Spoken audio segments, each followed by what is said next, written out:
Usually when people choose a career for themselves, lifestyle, passion, or legacy are three things that come up. Lifestyle, passion, and legacy. See, I was asked this question the other day and it threw me because I love the lifestyle that I have and I'm passionate about what I'm doing. But I can take you back to 2008 to a much trimmer, peroxide blonde, 23-year-old personal trainer, working 50 hours in a gym, being as noisy as I wanted to be. At the time, I was asked by a client to come and do a sports day with some kids, and I did it, and it was awesome. It was the best part of my week, and for 2 years I did it for free.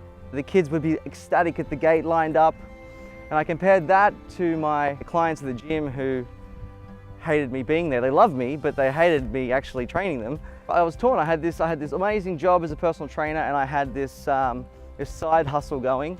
I eventually started charging for it in 2011, and then in about 2013, I was still working at the gym, and GrowFit was sort of, you know, just doing okay. But the one story that sort of broke the back of why I decided to make this my passion was I got this phone call out of the blue from this mum, and she was laughing and she said, "My son nearly knocked me over on the weekend." And I was like, I didn't know how to respond. I was like, "I'm sorry."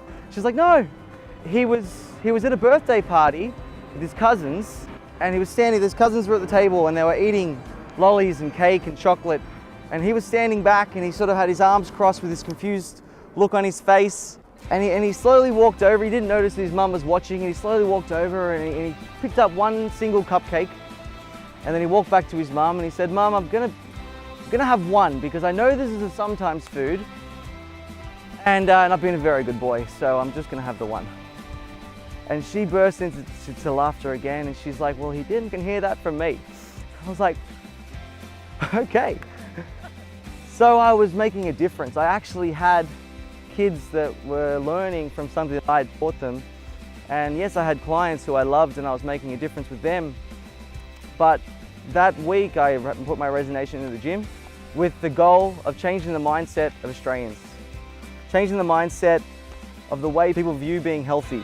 Like it's a chore. Like our body wasn't supposed to run and jump and skip and hop and climb up walls.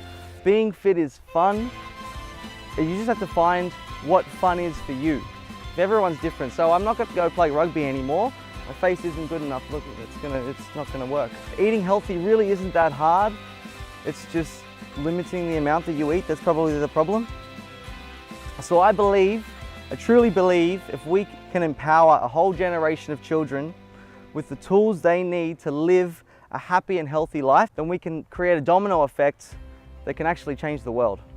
I chose legacy. So the point of that little story was our vision. GrowFit's vision. We had a managers meeting about a month ago and we went through what we saw for the future of GrowFit and where we wanted it to go. GrowFit's new vision is to empower children with the tools they need to live happy and healthy lives. Empower children with the tools that they need. Education, gross motor development, social skills, imagination, the list goes on. We empower children with the tools that they need to live happy and healthy lives. We don't run kids' sporting camps. We don't run, little kick the soccer ball around. We are empowering children with the skills they need to live happy and healthy lives.